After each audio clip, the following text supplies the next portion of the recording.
The familiar, acidic scent of turpentine and oil paints usually brought Ariadne Airy Thorn a sense of fiercely guarded peace. Tonight it only felt like a mockery. She was standing in the cavernous industrial warehouse space she had secretly rented, watching two burly men in cheap suits methodically dismantle her life's work. The exhibition, scheduled to open in less than 24 hours under the pseudonym Nyx, was dissolving before her eyes piece by piece. "I already told you, there's been a technical issue," the man with the clipboard stated, not meeting her gaze. His voice was flat, devoid of apology. "The structural integrity of the floorboards, you understand? A total hazard." Ari's jaw tightened. "The floorboards? This building hosted an international auto show 3 weeks ago. It could withstand a stampede. And funny, the technical issue only appeared 5 hours after my father's assistant called the landlord this morning." The man paused, momentarily flustered, before smoothing his tie. "Miss Thorne, your personal theories are irrelevant. The contract is terminated.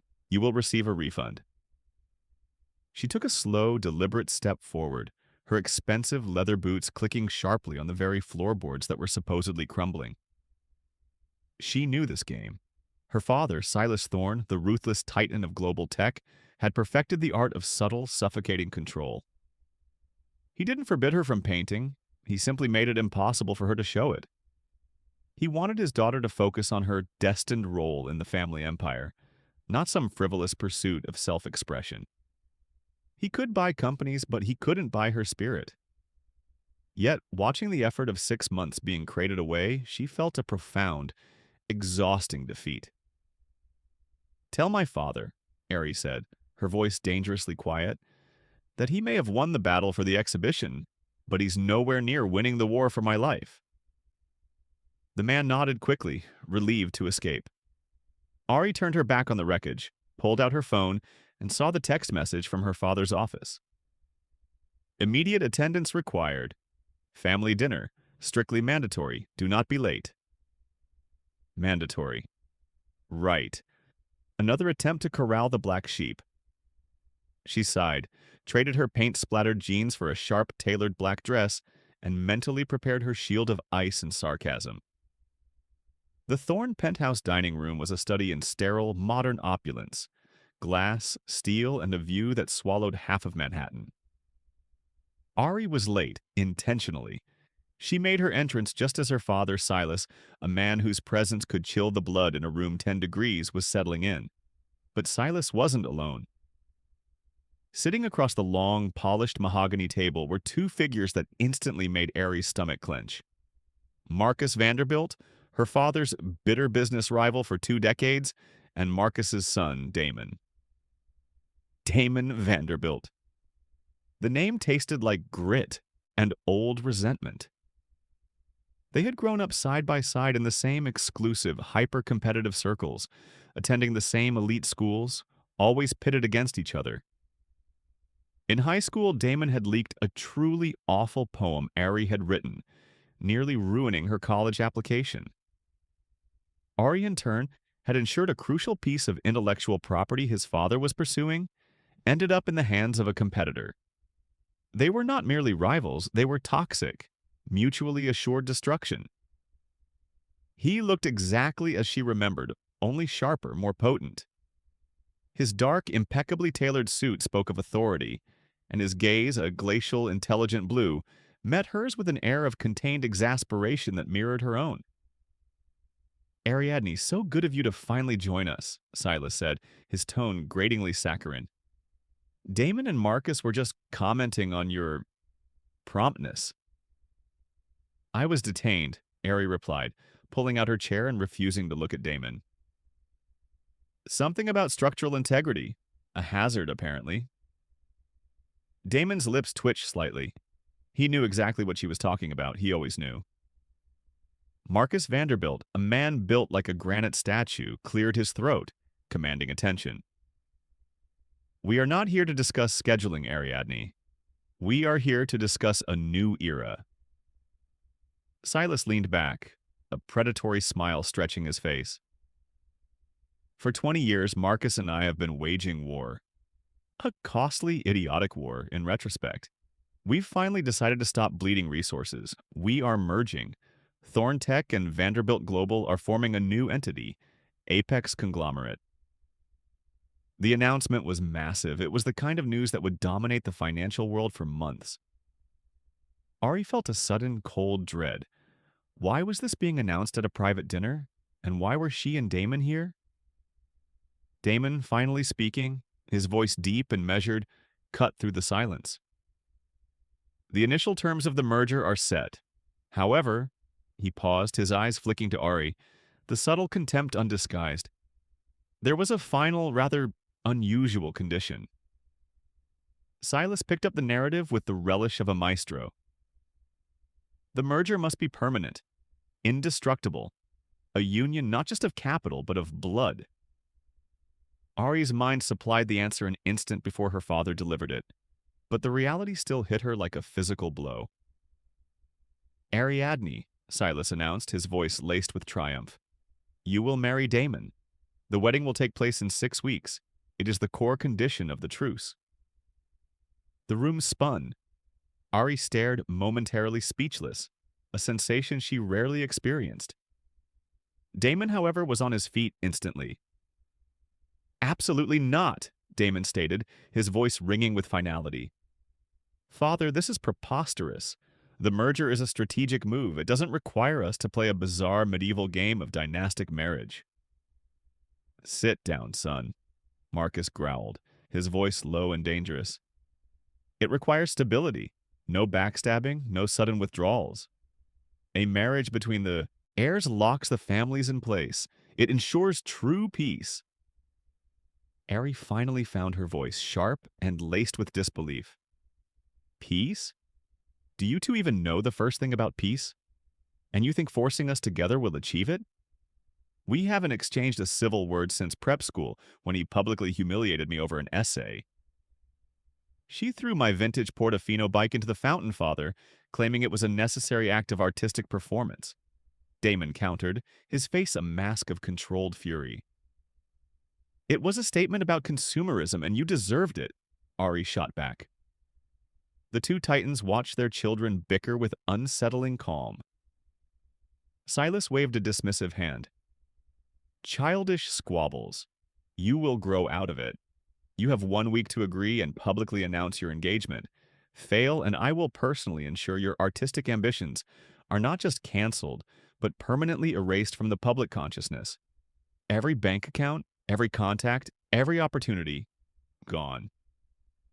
You will be nothing but a name, Ariadne.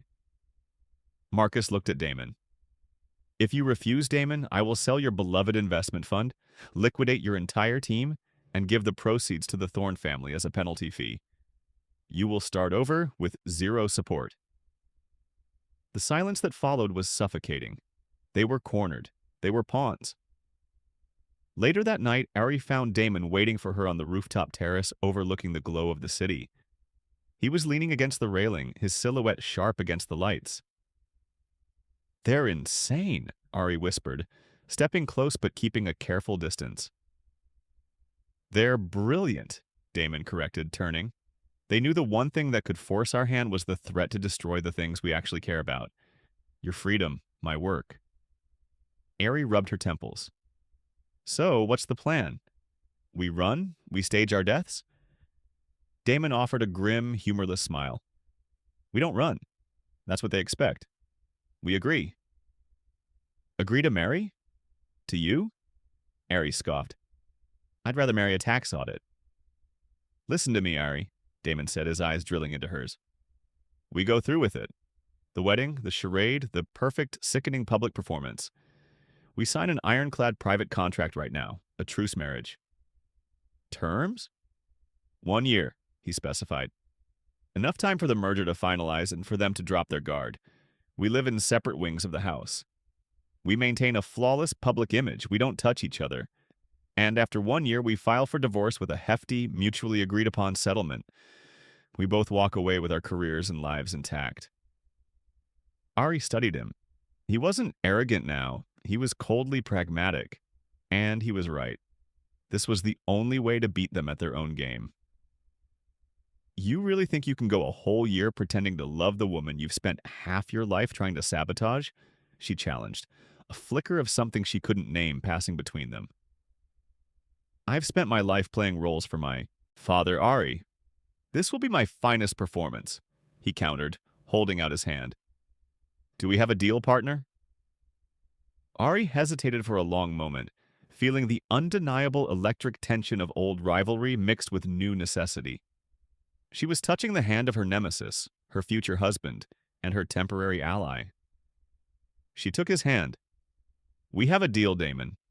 But the minute I suspect a double cross, I won't just throw your bike in a fountain. I'll make sure your father's portfolio collapses. He gripped her hand firmly, his gaze unwavering. And if you break the deal, Ariadne, I'll expose every piece of art you've ever sold under your pseudonym. Now, smile. The performance starts tomorrow. The handshake was a pact, a contract, and the opening salvo of a new, dangerous war fought under the guise of love. Ari released his hand, but the cold feeling on her palm lingered, a ghost of the deal she had just struck. As she turned to leave, she noticed a faint shadow moving quickly away from the corner of the terrace. Someone was listening. The week that followed the ultimatum felt less like a preparation for a wedding and more like a high-stakes military operation.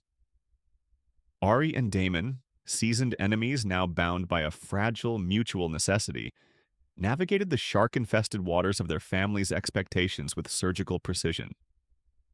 The engagement announcement, a lavish, televised affair, was an exercise in theatrical perfection. Ari, draped in custom couture, gave a dazzling, if slightly vacant, smile. Damon, beside her, was the picture of a devoted, successful fiancé, his hand a warm, possessive weight on her lower back. For the cameras, they were magnetic. In the split second before the flashbulbs erupted, their eyes would lock in a silent, mutually acknowledged war. Their private contract, signed and notarized by Damon's most trusted and discreet corporate lawyer, lay hidden in a secure bank vault. Its terms were simple: separate finances, separate living quarters within their newly assigned penthouse suite, and a strict no-contact clause outside of mandatory public appearances. These separate living quarters turned out to be two vast opposite wings of the penthouse, a space so large they could theoretically go days without seeing each other. Yet the forced proximity was immediate and suffocating. They shared a hallway, a kitchen, and the terrifying knowledge of the lie they were living. The first few days in their shared prison were marked by chilling politeness. They communicated only through clipped, formal texts regarding schedules and logistics. Meeting with Vera Wang at 3. Do not be late. Confirmed. I need the Bentley tomorrow afternoon for a board meeting. It was a Cold War conducted via smartphone, but their roles required more than logistics. They needed to appear in love. We're meeting my mother for lunch tomorrow, Damon said one evening, finding Ari in the kitchen attempting to make a cup of tea, something she hadn't managed successfully since college. She's shrewd. She'll be looking for cracks. We need to look cohesive, like we talk about things. Like we discuss global finance or my burgeoning failure as an artist? Ari replied dryly, watching the tea bag float sadly on the surface of the tepid water. Damon stepped closer, reaching past her to the electric kettle, flicking it on. Like we discuss the future, the children we plan to have, the hideous names we'll give them. Practice, Ari. You look at me like I just spilled red wine on your favorite white Persian rug. Ari turned, annoyance flashing in her eyes. That's because you are, metaphorically, you and your father are the red wine on my life plan. And for the record, I was never planning on having children with you. Good, Damon murmured, the intensity in his gaze suddenly pulling her close, the distance between them feeling volatile. Because I never planned on sharing a life with a woman whose primary form of communication is passive-aggressive art installation. We are simply selling a product, Ari. The product is stability. We need to make the buyers believe it's gold. She felt a flicker of something she hated, respect for his sharp honesty. It was during these forced, intense conversations that the old, simple hatred began to chip away, revealing something more complex beneath. Ari saw that Damon wasn't just his father's puppet. He was running his father's fund, making decisions that saved hundreds of jobs, and dealing with genuine corporate sabotage threats. He wasn't just a privileged jerk. He was a man under immense systemic pressure. In turn, Damon had started paying attention to her. She often stayed up until 3 a.m. in her wing, working on digital art projects, the only creative outlet her father hadn't managed to suppress. He would sometimes leave a thermos of perfectly brewed coffee outside her door, a silent, confusing gesture of truce. Then came the breach of their personal terms. Ari was scrolling through a financial newsfeed when she saw a small, obscure article. Her canceled exhibition, the one she'd blamed her father for, had suddenly been reinstated. Not by her, but by an anonymous private funder who had bought the building outright and insisted the exhibition run as planned, complete with enhanced security and a non-disclosure agreement protecting the artist's pseudonym. The funding amount was astronomical. Ari tracked down the Shell Corporation. It was intricate, layered, and almost impossible to trace, but she knew the financial signature of a Vanderbilt deal when she saw one. The complex layering, the quiet acquisition, it was exactly how Damon operated. The accusation came during a fitting for the wedding attire. Ari stormed into his temporary home office, ignoring the assistants. "You," she spat, tossing the printout of the Shell Company onto his expensive glass desk. "You think you can manipulate my life? My art? This is a boundary, Damon. This is my private war with my father, and you don't get to interfere, even to be a white knight." Damon, leaning back in his chair, didn't flinch. "It's good business, Ari. The art market is bullish right now. And I noticed your initial venue was a structural hazard, remember? I simply mitigated a risk. Don't treat me like a stock option. I hate the control, Damon. That's why I hate our fathers, and that's why I hate this entire scenario." Her voice was rising, laced with genuine pain. "You're no different. You pull strings, you demand obedience. You just do it with a nicer tie." He rose slowly, his proximity suddenly filling the space. The air crackled with a dangerous mix of fury and something else, something elemental and long suppressed. "You think you know me?" he challenged, his eyes burning. "You think you know anything about me except the caricature you painted in your head since we were 10? "I know enough," Ari shouted, pushing past him. But as she did, Damon seized her arm, spinning her back toward him. His grip was firm, not cruel, but insistent. "You know nothing," he breathed, his face impossibly close, the scent of expensive cologne and late-night coffee intoxicating. "You think I enjoy this lie? I hate playing the puppet, too. But at least I know how to play the game." The tension between them, the years of rivalry, the shared outrage at their parents, and the sheer impossibility of their situation, suddenly snapped. Damon didn't plan it, and Ari certainly didn't. But in that moment, the lines of hatred blurred entirely. He closed the remaining gap, and his mouth found hers in a furious, punishing kiss. It was everything their relationship had been: aggressive, competitive, and utterly overwhelming. It was a declaration of war disguised as passion, a desperate venting of shared frustration that quickly transformed into something far more dangerous. Her hands shot up, grasping the lapels of his suit jacket, not to push him away, but to hold on, to steady herself against the sudden, violent current of desire. The kiss lasted only seconds, but it was enough to shatter their fragile contract. Damon pulled away first, his chest heaving, his face pale with shock. Ari stumbled back, covering her mouth with her hand, her eyes wide with horrified realization. We can't," she gasped, her voice barely a whisper. "The contract, the terms." "I know," Damon said, his eyes dark, avoiding hers. He looked genuinely shaken, as if he had accidentally detonated a bomb. "It was a mistake. It won't happen again." He turned away abruptly, ending the conversation, ending the moment. Ari fled the room, her heart pounding a frantic rhythm against her ribs. She felt tainted, Betrayed, not by him, but by her own response. The kiss had been electric, undeniable, and it had proven that their truce marriage was already failing. Hours later, alone in her sterile wing, still reeling, Ari returned to her desk. She was searching for a distraction, anything to clear the image of Damon's face from her mind. As she opened her large, heavily secured safe to retrieve her digital art tablet, her fingers brushed against a piece of folded paper tucked beneath the tablet stand. It was small, nondescript, and made of cheap, textured paper that clearly didn't belong to her expensive office stationery. She unfolded it, her blood running cold as she read the hastily scrawled words in an unfamiliar hand. Beware. The truce marriage is a trap. Your father does not seek peace. He seeks... The next word was clumsily smeared out, but looked like it might have been access or power.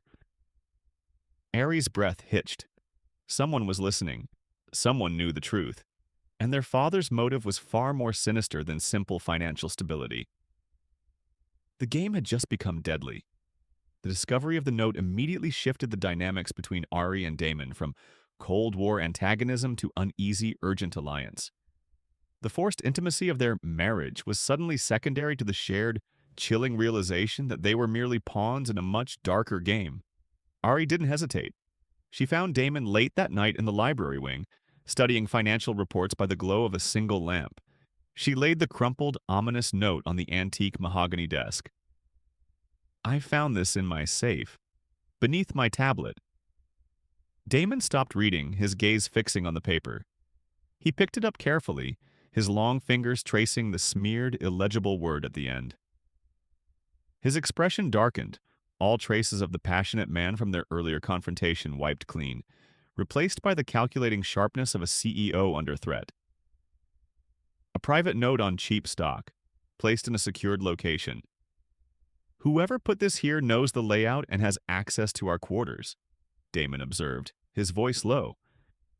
It confirms what we already suspected. This merger isn't about stability. It's a hostile acquisition disguised as a family union. And we are the collateral, Ari finished. You're the key to controlling Vanderbilt Global's assets, and Well, what am I, Damon? Just the necessary symbolic blood tie? Or do they want something specific from me? Damon met her eyes, a flash of genuine protectiveness overriding his usual cynicism. If they knew about your alias, about your art, they could use that to pressure you. But this note says they aren't seeking peace. It says trap. We stop playing the obedient fiancé and start investigating. With that, their secret contract was unofficially amended. They were no longer just co-conspirators in a fake marriage, but partners in an investigation. Their shared purpose became the urgent driving force, providing a legitimate reason for their intense late-night interactions. The penthouse, previously a gilded cage, transformed into their secret command center. They pooled their respective knowledge. Ari, with her background in hacking and digital security, skills she honed to protect her art and finances from her father, focused on tracing the source of the anonymous note and digging into old, hidden corporate files. Damon, with his access to high-level financial data and corporate infrastructure, began looking for unusual transactions and undisclosed assets related to the merger. The long hours spent side by side eroded the last vestiges of their childhood rivalry. In the quiet of the night, while scrolling through mountains of data, the conversation often drifted. Ari learned about the immense pressure Damon had been under since taking over his father's fund after a major scandal. A scandal the family had ruthlessly buried. He confessed that his passion lay not in mergers but in impact investing, something his father mocked as charity. Ari, in turn, opened up about her mother, whose artistic spirit had been crushed by Silas Thorne's ambition, forcing Ari to hide her own talent behind layers of secrecy. They spoke not as Thorne and Vanderbilt, the heirs, but as Ari and Damon, two people trapped by the expectations of ruthless men. One night, Ari discovered a suspicious transfer buried deep within the Thorne Tech archives. A massive, undocumented loan taken out years ago, paid off with staggering interest right before the merger was proposed. Your father was bleeding money, Damon, Ari whispered, pointing to the figures. He wasn't fighting a war, he was drowning. The merger was his rescue line. And mine was the dowry, Damon muttered darkly. He instantly cross-referenced the loan against his father's accounts. Marcus knew Silas was vulnerable, but Marcus is not one for charity. He demanded something in return, something bigger than just Thorntech's public assets. The focus shifted to the assets Marcus Vanderbilt was acquiring. That's when Ari stumbled upon the shell company Damon had used to fund her exhibition. She looked up at him, her eyes softening. You didn't interfere to control me. You did it to protect my work. Damon avoided her gaze, shuffling the papers. It was a necessary distraction. If you're busy with art, you're less likely to be digging in the dirt.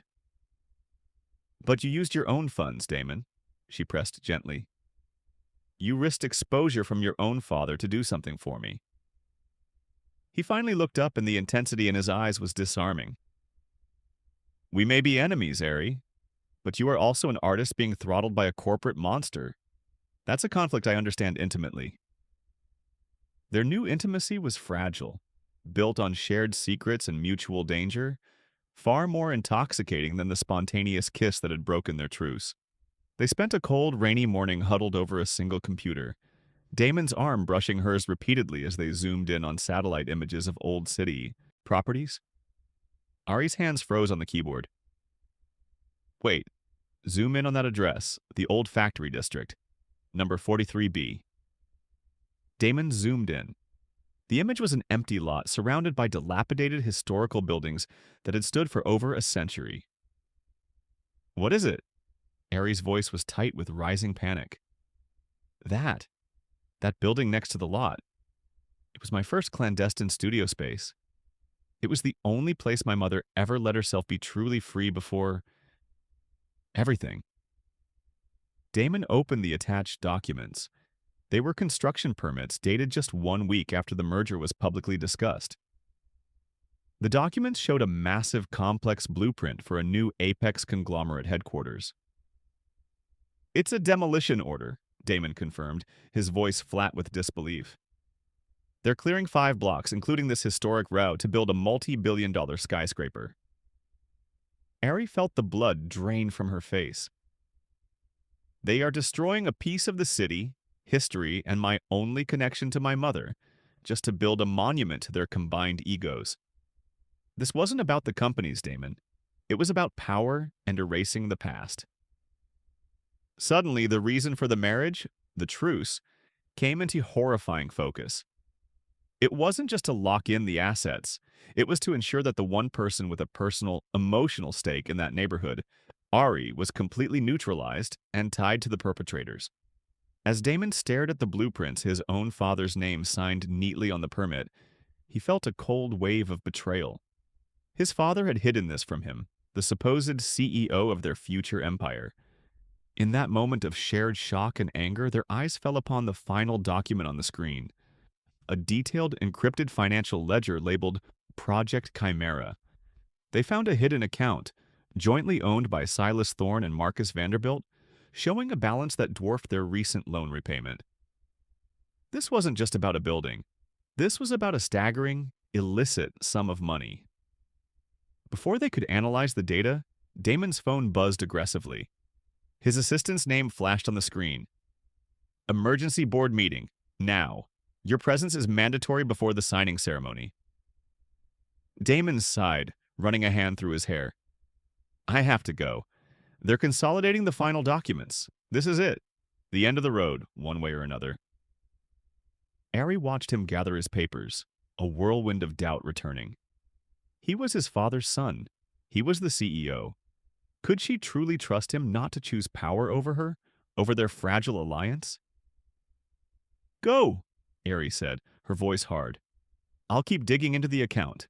But Damon, if you walk into that room and sign those papers without stopping this, our truce is over. You will be my enemy again. He looked back at her, his expression unreadable, a mixture of determination and profound regret. I know the stakes, Ari. I won't let them destroy this city or us. He Left. Alone, Ari stared at the screen, clicking on the last document in the Chimera file. It opened, revealing not a ledger, but a complex cryptographic sequence, surrounded by dense lines of code. And beneath it, a chilling final clue. A note from Silas Thorne to Marcus Vanderbilt. She doesn't know what she possesses. The crypto key is still buried in her artistic installation. We marry her, we get the key, and we unlock the future of AI investment. It was the price of the truce. Ari Thorne wasn't just collateral. She was the unwitting keeper of the exact thing her father, and now her husband's father, had been fighting for. A proprietary, invaluable cryptographic code hidden within her own art that she had designed years ago and forgotten. The marriage was a ruse to get access to her mind, her work, and her key. She was the vault, and the wedding was the scheduled time for the robbery. The air in the penthouse was thick and suffocating, not with wedding preparations, but with silent building dread. Ari reread the note from her father, the words burning into her memory. She doesn't know what she possesses. The crypto key is still buried in her artistic installation. We marry her, we get the key, and we unlock the future of AI investment. It was the price of the truce. The truth was a cold, bitter draft. The years of rivalry, the forced proximity, the spontaneous kiss, the shared investigation, all of it had been an elaborate theatrical production designed to make her compliant, to draw her close enough so they could steal the intellectual property she never knew she had. Her unique cryptographic sequencing, developed in her early coding days to protect her digital art from unauthorized copying, was the real prize. A master key to the next generation of investment algorithms, valued in the billions. Damon returned from the emergency board meeting late, his face grim.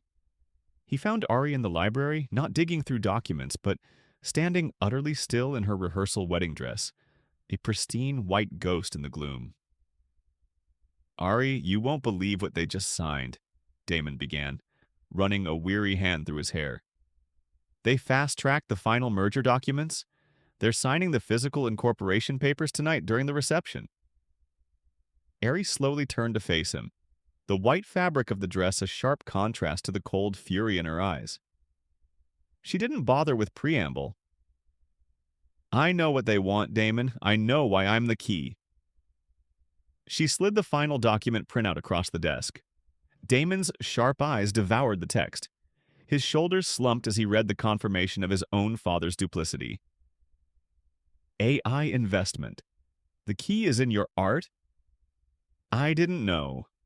I swear, Ari, I had no idea about the key or the true prize. They kept the technological aspect compartmentalized, even from me. Did they, Damon? Ari's voice was laced with corrosive skepticism. Or did you conveniently not know about the AI key, just as you conveniently didn't know about the demolition of the historic district? The district that was so important to me. You are the CEO of your father's fund.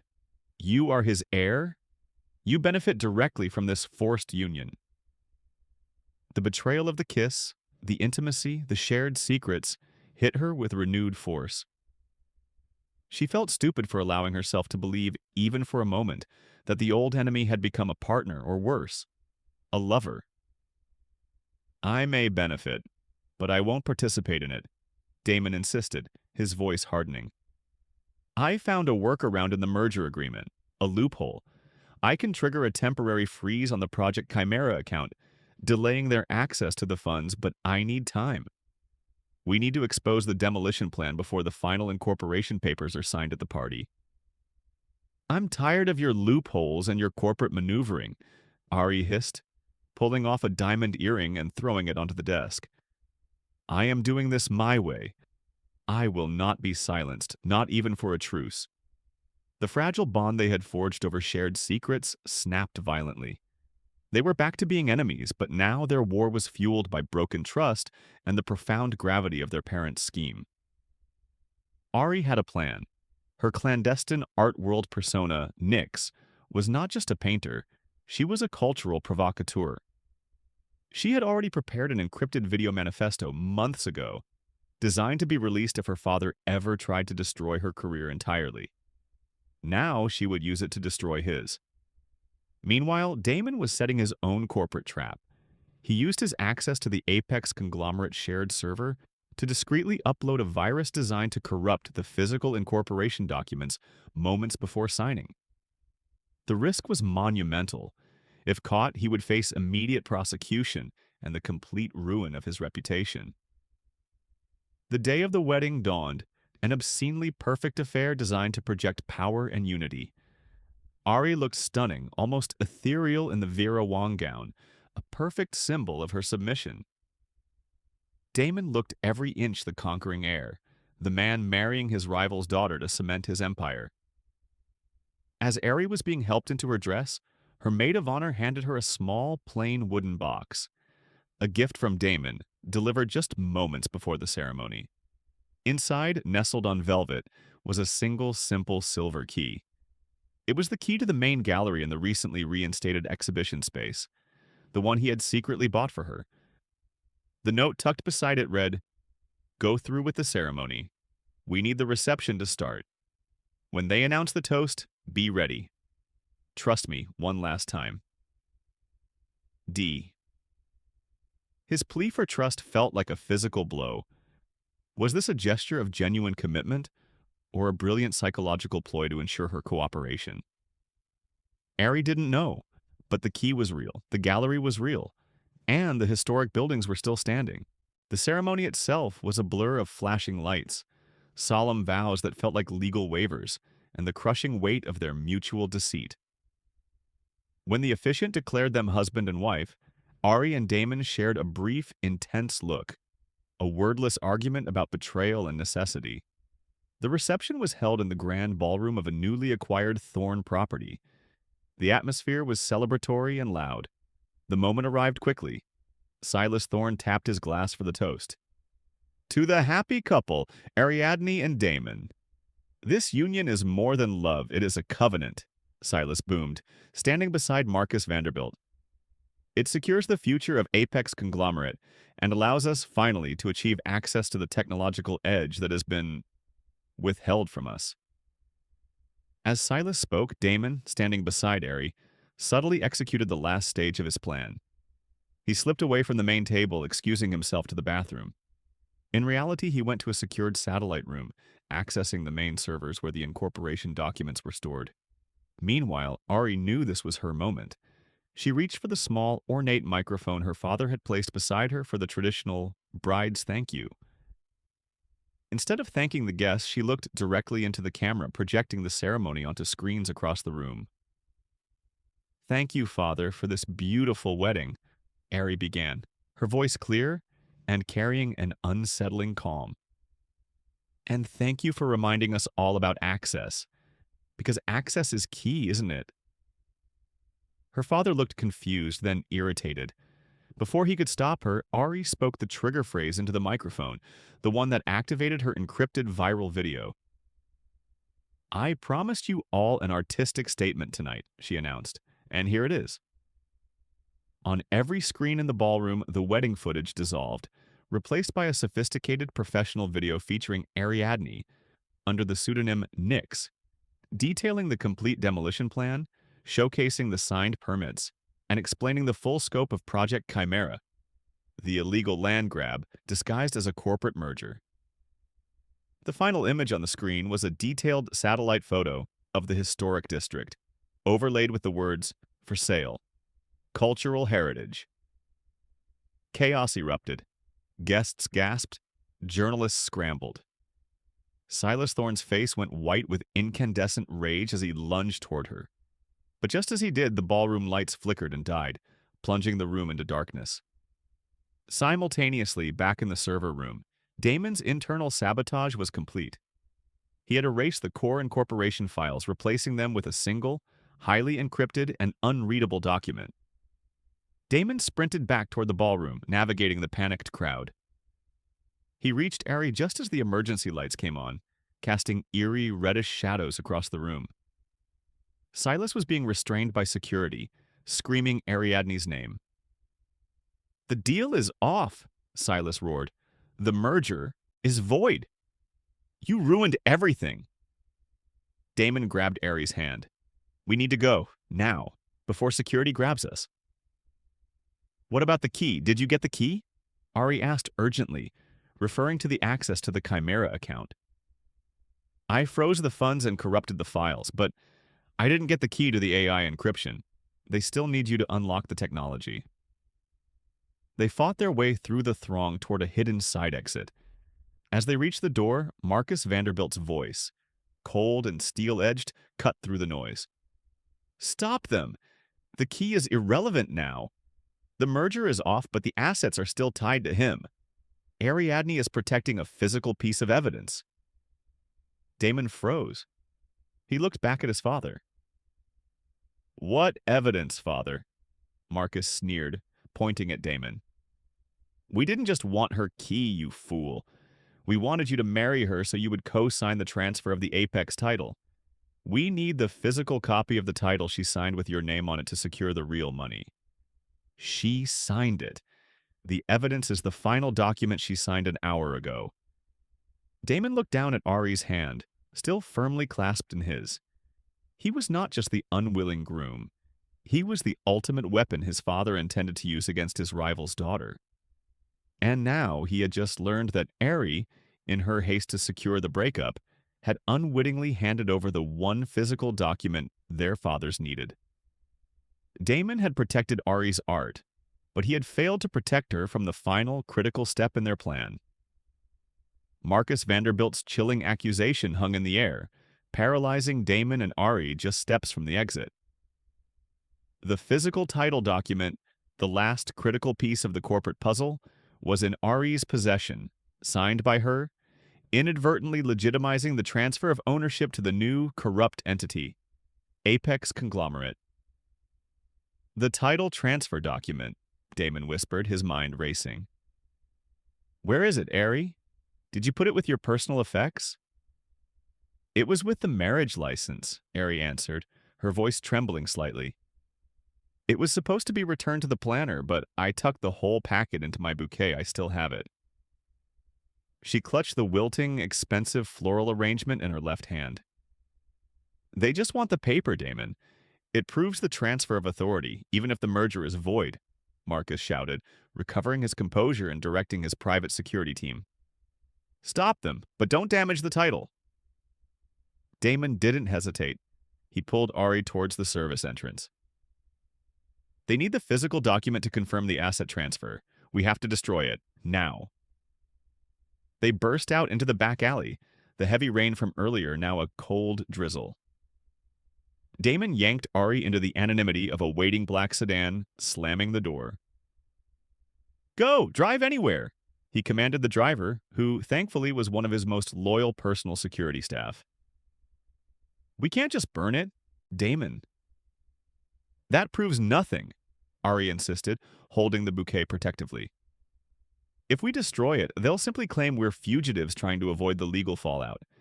We need to expose the intent of the transfer. We need to break into the Chimera account and prove the money is illegal. Damon looked at her, his face illuminated by the passing city lights. His betrayal, or rather his father's betrayal, was a scar between them, but the shared danger had forged an undeniable, desperate trust.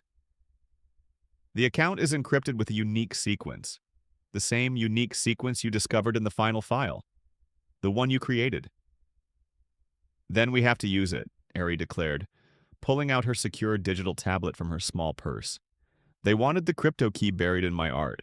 We'll give them the key, but we'll use it to unlock their downfall. Damon directed the driver to a secure, inconspicuous safe house he maintained far outside the city. For the first time since their forced engagement, they were truly alone, united by a singular, dangerous mission.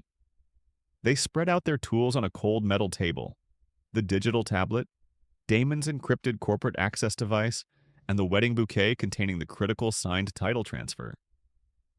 The clock was ticking. Their fathers would soon mobilize every legal and financial resource to hunt them down. The key is in the installation file, Ari explained, loading the digital blueprint of her canceled, then reinstated art show. It was a unique visual algorithm I created years ago, a digital watermark. I embedded it in the code of the visual display. The Apex project needs that specific sequence to decrypt the Chimera account. Damon worked quickly, using his corporate credentials to breach the outer layers of the Chimera account security. He needed to create an opportunity. Ari needed to provide the decryption sequence.